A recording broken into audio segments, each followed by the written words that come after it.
Number 1 community Telugu జాతి అమెరికాలోనే కాదు నన్ను అరెస్ట్ చేసి 75 దేశాల్లో నా కోసం నిరసనలు తెలియజేశారు. నాకే అర్థం కాల ఆ దేశాలు ఎక్కడెక్కడ ఉంటాయో అక్కడికి వెళ్లిపోయారు వీళ్ళందరూ. మీరు ఆశ్చర్యం అనిపించదా తమ్ముళ్ళు అంటున్నా. మనం ఒక్కసారి ఒక చేయూతనిస్తే జరగాలనుకుంటే మన వాళ్ళు దూసుకుపోతారు, చాప కింద నీరు మారిగా వెళ్లిపోతా ఉంటారు. ఎక్కడైనా అమెరికాలో ఉంటారు, ఆస్ట్రేలియాలో ఉంటారు, ఆఫ్రికాలో ఉంటారు, ఎక్కడైనా సర్వైవ్ అయ్యి బ్రహ్మాండంగా రాణిస్తున్నారంటే అలాంటి వాళ్ళు ఈ రాష్ట్రంలో మాత్రం సైకో దగ్గర మనం ఏమీ చేయలేక నిస్సహాయులైపోయి అవునా కాదా అని మిమ్మల్ని అడుగుతున్నా. జాతి నిర్వీర్యం అయిపోయింది అవునా కాదా అని మిమ్మల్ని అడుగుతున్నా. హైదరాబాద్ నగరాన్ని అభివృద్ధి చేస్తే అక్కడుండే నాయకులు విధ్వంసం చేయలా. వాళ్ళకి చేతులెత్తి నమస్కారం చేస్తున్నా. ఎందుకంటే ఒక నాయకుడు కోరుకునేది మనం చేసిన పని ఉండాలి, అది కొనసాగాలి, దాని ఫలితాలు సమాజానికి రావాలి, తెలుగు కమ్యూనిటీకి రావాలనుకున్నా అది అక్కడ జరిగింది. భగవంతుడు మనల్ని చల్లగా చూడలా, ఒక సైకోని పుట్టించి ఇక్కడ పంపించాడు, మొత్తం నాశనం చేసే పరిస్థితికి వచ్చాడు. ఇప్పటికైనా అర్థమైందా లేదా అని మిమ్మల్ని అడుగుతున్నా.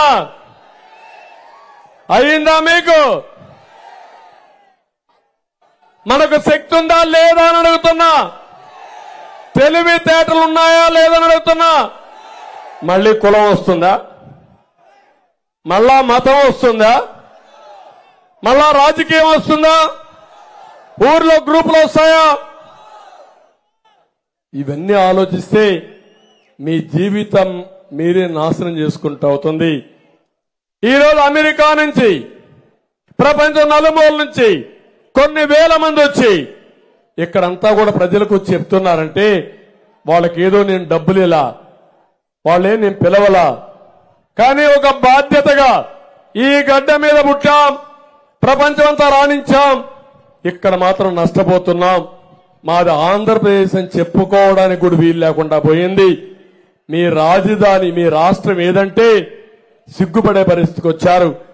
మీ రాజధాని ఏదంటే 3 ముక్కలుడు వచ్చి తిక్కలాట్లాడి 3 రాజధానుల పేరుతో అసలు 10 ఏళ్ల తర్వాత రాజధాని లేకుండా చేసేశాడు.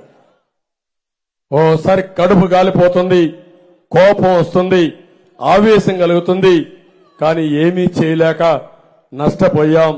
ఒకటే మార్గం, మళ్లీ అందరం కలిసి సమైక్యంగా పట్టుగా ముందుకు పోయి ఈ రాష్ట్రాన్ని ముందుకు తీసుకుపోయి దేశంలోనే నెంబర్ 1 రాష్ట్రంగా తయారు చేయాలనేది నా అభిమతం. నేను ఒకటే అడుగుతున్నా, నరేంద్ర మోడీ గారు భారతదేశాన్ని 2047కి వికసిత్ భారత్ గా తయారు చేయాలని, నెంబర్ 1 దేశంగా తయారు చేయాలని ఆయన ఆశయం. నా ఆశయం ఎప్పుడో విజన్ 2020 తయారు చేశా ఆంధ్రప్రదేశ్ కి, అది నిజమైంది హైదరాబాద్కి, తెలంగాణకి.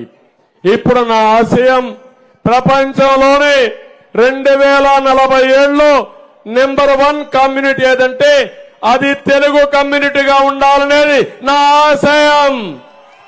మళ్ళా గుర్తుపెట్టుకోండి, తెలుగు గడ్డ మీద పుట్టిన వాళ్ళందరూ నా కుటుంబ సభ్యులేనని చెప్పి మీ అందరికీ హామీ ఇస్తున్నా. ముస్లింలు కావచ్చు, క్రిస్టియన్లు కావచ్చు,